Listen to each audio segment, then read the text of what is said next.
Aujourd'hui, à Rencontre, un homme tourné vers l'essentiel, Christian Chabannis.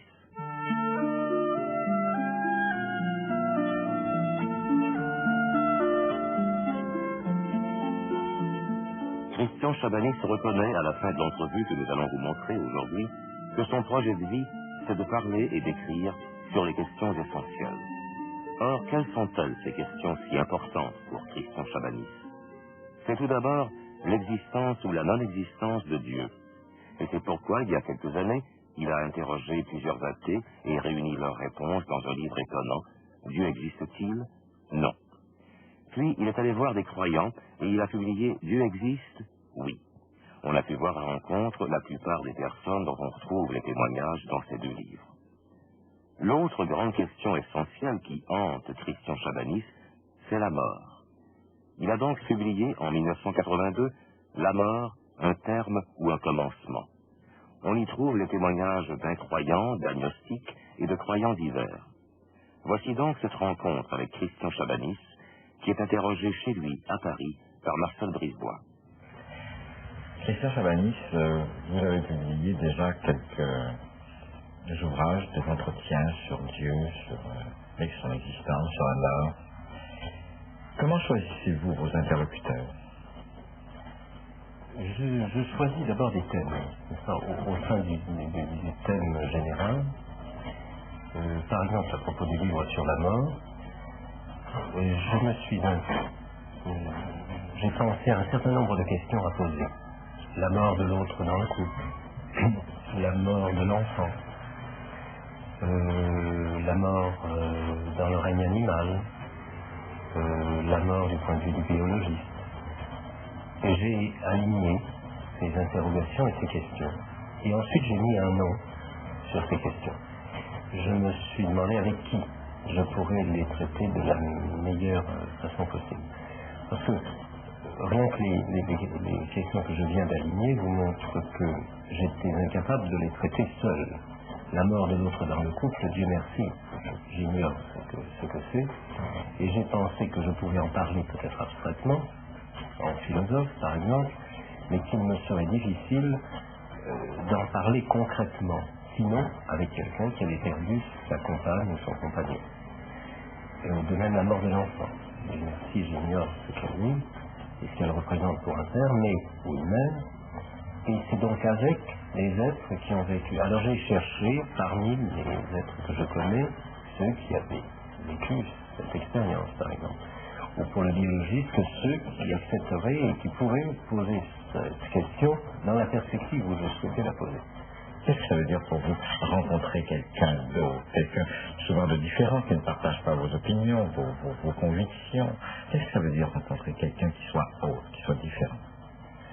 Eh bien, je crois que tous les autres sont différents.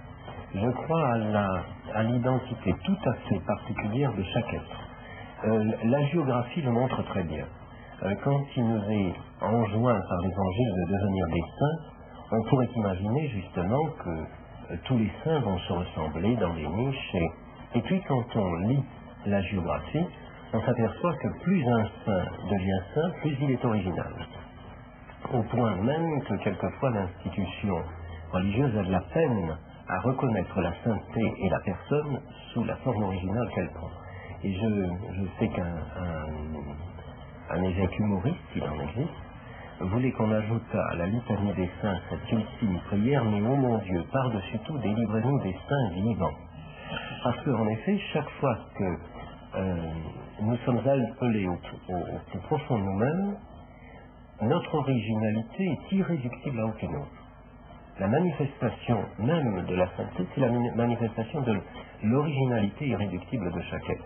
Alors je crois à cette identité irréductible. Et très souvent, d'ailleurs, à la suite de la publication de ces livres, de dialogues, eh bien, j'ai lu ou j'ai entendu dire « Ah, je ne savais pas qu'un tel avait cela en lui. Je n'aurais jamais cru qu'un tel serait capable de dire de telles choses. » Et ça m'a frappé parce qu'en effet, cette identité irréductible et originelle, originelle et originale, est en général camouflée. Le social invite au fond à entrer dans un moule. je suis biologiste, donc j'obéis à la règle qui régit actuellement la biologie et l'attitude des biologistes, l'attitude publique. Je suis professeur, je suis ce que sais-je. J'ai une image de marque et je tenterai le plus possible d'y répondre. Et si on entre dans un dialogue profond, ce qui est mon souci, ce qui est le vôtre aussi, eh bien, il se révèle cette identité.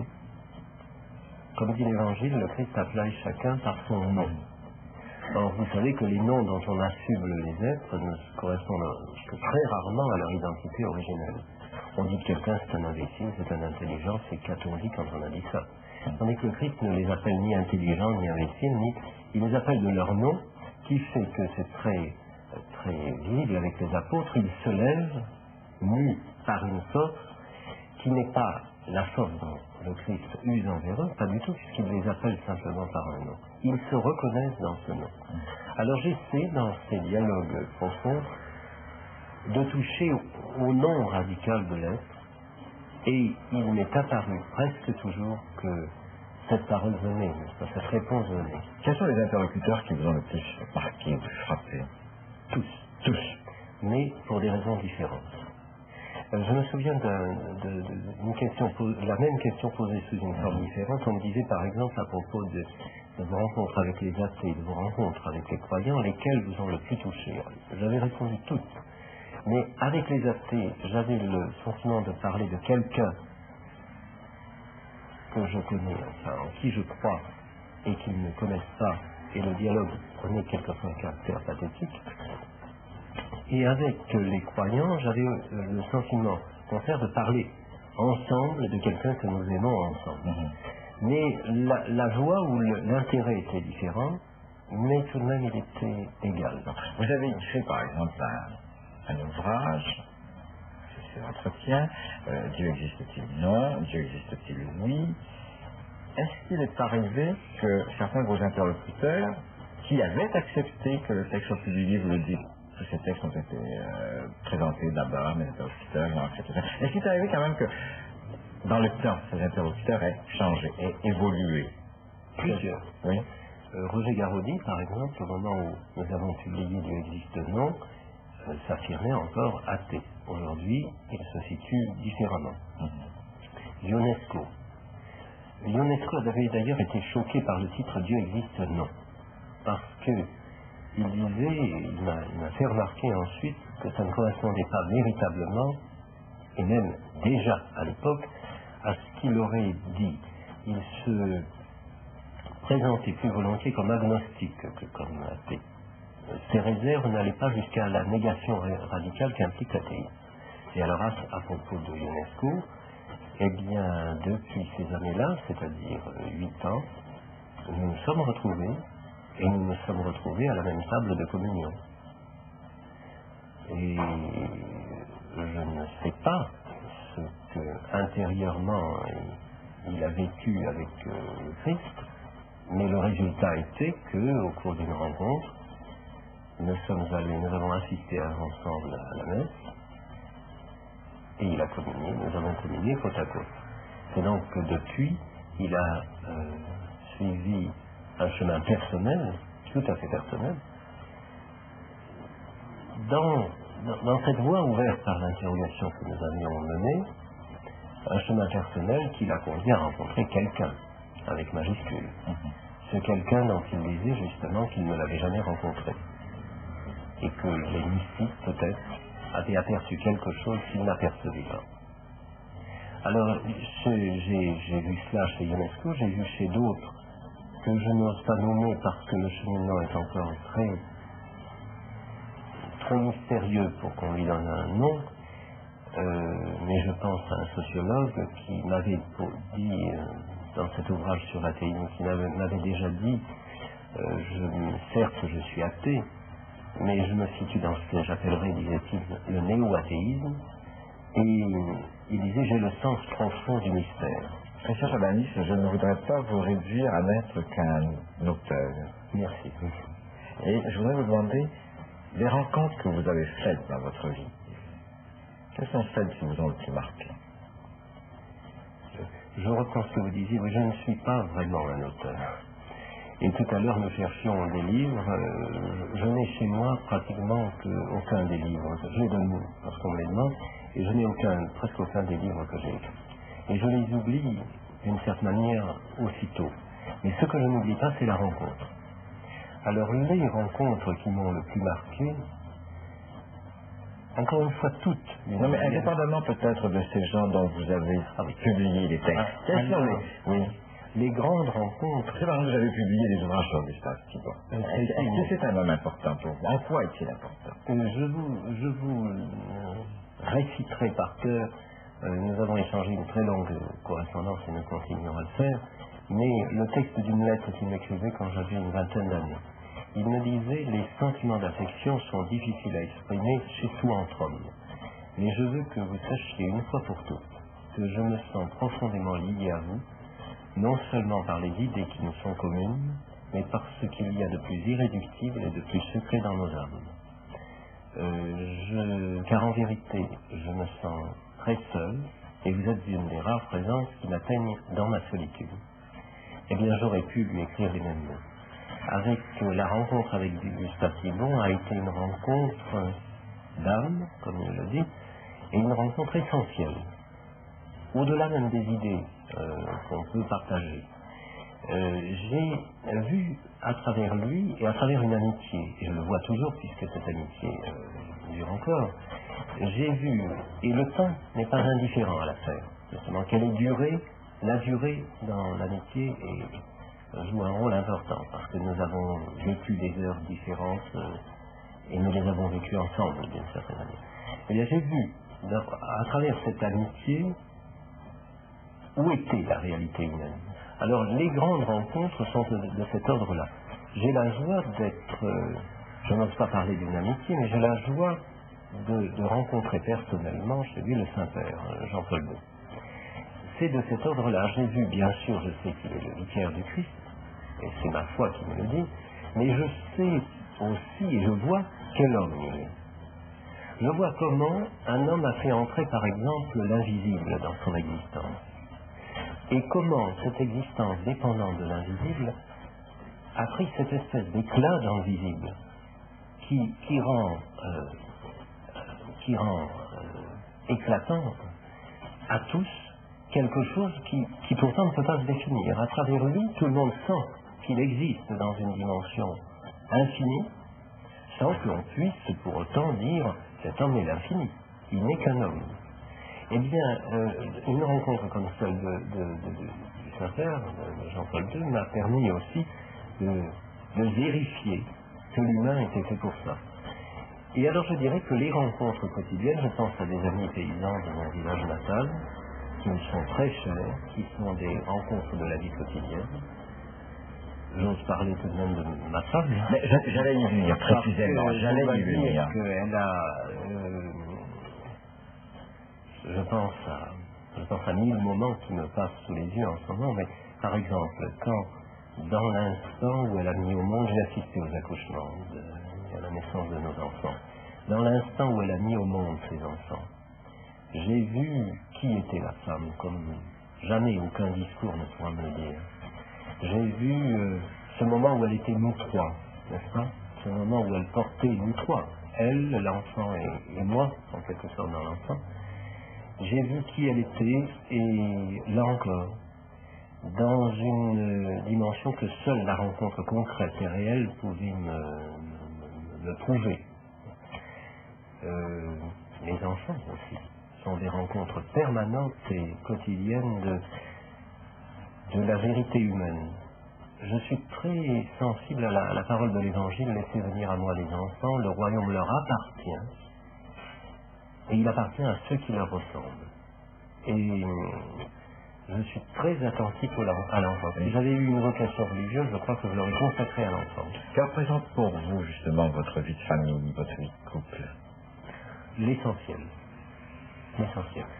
Je crois que c'est uniquement dans cette relation, nous parlions tout à l'heure, nous parlions de la dépendance. La relation familiale vécue dans la dépendance et dans l'amour est justement le lieu de la liberté. c'est en ce lieu que nous sommes le plus libres et que nous mesurons toute l'étendue de notre liberté. La liberté de mettre au monde des êtres, par exemple, ou de ne pas le faire, est une liberté fantastique. Quand il apparaît un être nouveau et se dire que nous en sommes les co-créateurs, on le vérifie au sein de la famille. L'éducation des enfants. Il dépend de notre attitude quelquefois de détruire ou de construire un être. De le construire, ça appartient à lui et ça appartient à tout le mystère de son être. Mais de le détruire, ça peut nous appartenir. On peut défaire à jamais quelqu'un par une attitude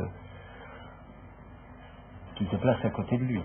Eh bien, l'exercice de la liberté dans le quotidien de la vie familiale est pour moi une des manifestations les plus profondes de notre liberté. Et j'y attache un prix infini. Qu'est-ce que vous espérez pour vos enfants? Je citerai Timon, qui m'avait écrit à la naissance du premier: je prie Dieu pour votre fils, qu'il traverse le temps sans oublier l'éternité de son origine et de sa fin. Eh bien, je prie Dieu aussi que mes enfants traversent le temps, quoi qu'il leur arrive, quoi qu'ils fassent, de bien ou de mal, sans oublier l'éternité de leur origine et de leur fin. Et j'espère que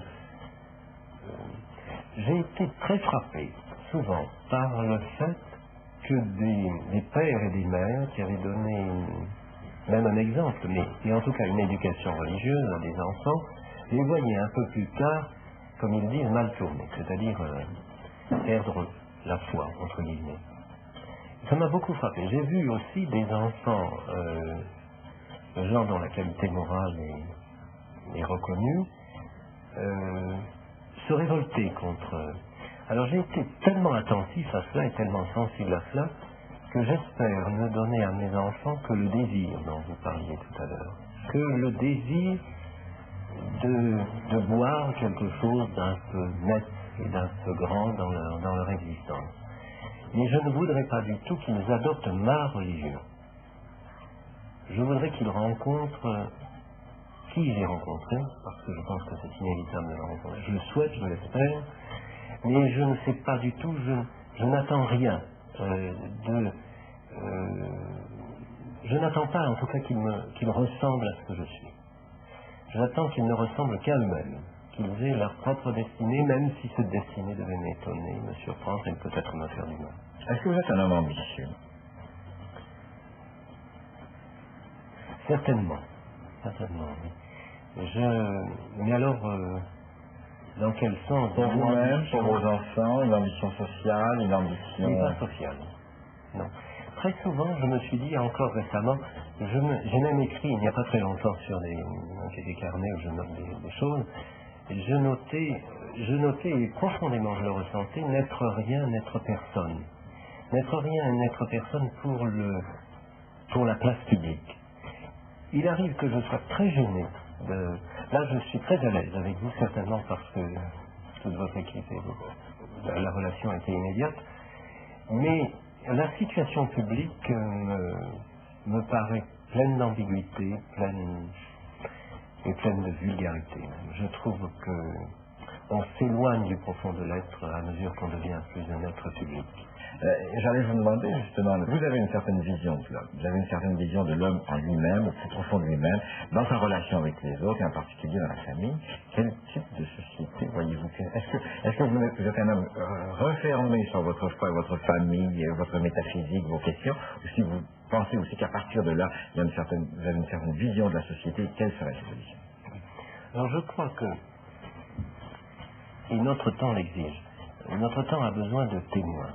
Si nous disons des choses que nous ne vivons pas, très vite, la jeunesse d'ailleurs nous le fait sentir cruellement, elle renvoie ceux qui prétendent témoigner.